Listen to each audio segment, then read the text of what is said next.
industrial units which were given targets, and there were all kinds of industries which had participated, in the sense that some of those industrial units were already operating at good energy efficiency levels, while the others were very inefficient, and each one was assigned a target based on where they were in the entire bandwidth.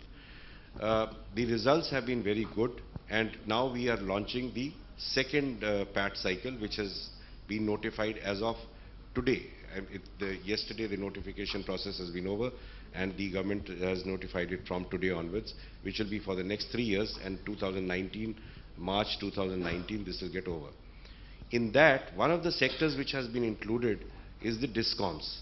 And this, I think, is really going to be, all the DISCOMs in the country, about 45 DISCOMs have been included in this PAT2 cycle. And each DISCOM has been asked to improve their efficiencies, operational efficiencies, so that the AT&C losses.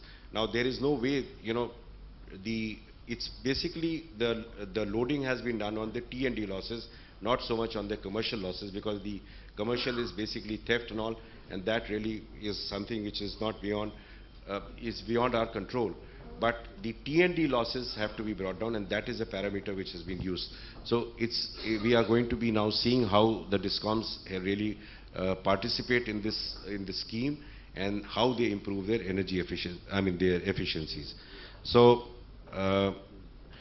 now, the Bureau of Energy Efficiency, when we talk of setting up targets or doing schemes, initiatives which are basically helping out these are called demand-side management schemes.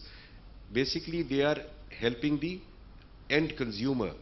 Whether it's the labeling program, whether it is the buildings program, whatever programs are there, it's ultimately with the objective of helping